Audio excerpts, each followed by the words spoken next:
Welcome to Wednesday Wanderings. My name is Mark Long, rector of the parish of St Andrew in Newlands, Cape Town.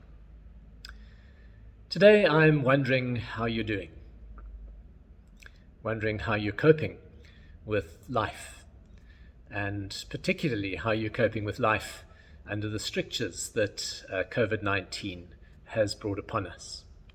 It's just over a year since we went into our first major full lockdown in South Africa.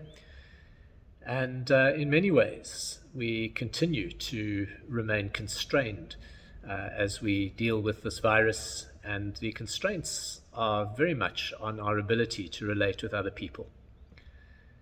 I think there's a level to which we cope with a lot of this for a period. When we know an end is coming, one can hold it far better than when it's just ongoing, which it seems to have become.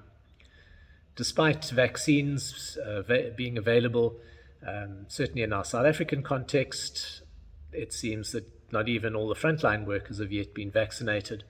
And despite promises, who knows? It looks like it could be another 10 years before the population is fully vaccinated. That's a bit depressing, so maybe one shouldn't focus on that. But we are just needing to continue to live with an inability to relate as fully as we were able to before. And that need to spend time with people, to spend time unmasked with other people, to spend time where we can be in physical contact and give a hug, peck on the cheek, whatever actually just reminds us that we are fellow human beings together. A whole lot of that gifting has been removed by this virus. And certainly if one seeks to remain careful and accountable to the people around us, continuing to respect those restrictions really is important. But it does just remove so much of what we have always considered to be kind of normal human contact. So there's that aspect of it, and it can be quite burdensome. We may not think about it all the time, but it's something that just sits in one's subconscious and hangs around there. And impacts on so much of how certainly I find myself dealing with the world. And so perhaps just to ask, what are the frustrations that you're holding at the moment? And perhaps just to seek to identify them, perhaps write them down, or just draw them to mind. And just take some time to reflect on how each one is firstly impacting on your life, how it has changed your life, to acknowledge the loss that continues to go with all of that.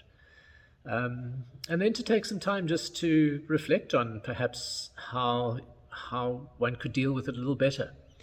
Once one sees the frustration, recognizes the emotion that goes with that, then to actually plot a way forward, because life isn't going to change dramatically in terms of the impact that COVID continues to have on us in the very near future. And we're going to have to, as we've heard so often, we're going to have to learn to live with this virus in an ongoing way.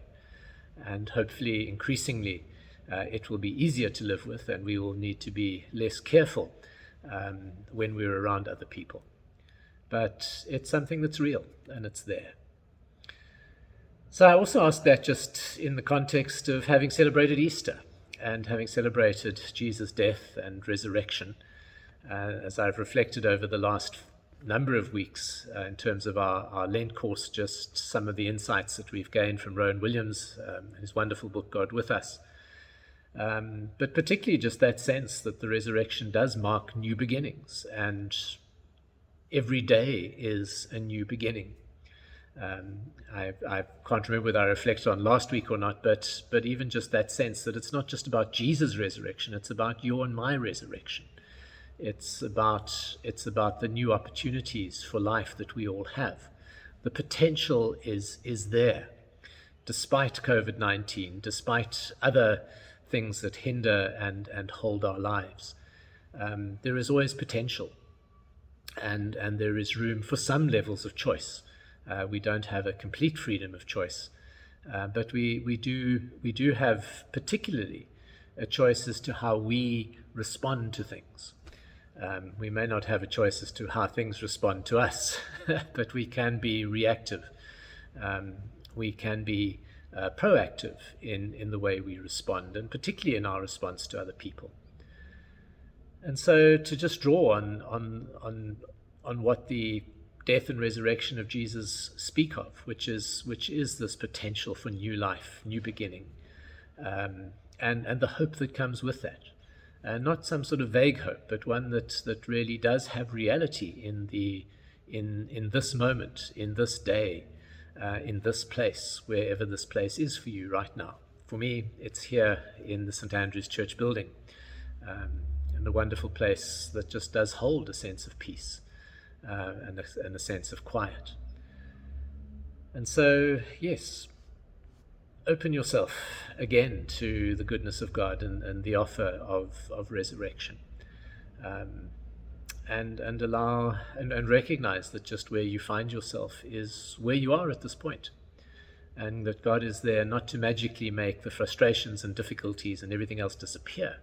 It'd be wonderful if you could just wave a magic wand and life just returns to what we consider the ideal. But this is where we are, and this is where we're called to be, and this is where God is working in and through us at the moment. And so in the midst of all the frustrations that you may be carrying, what is the call of God that remains on your life? And how is God working in and through you right now?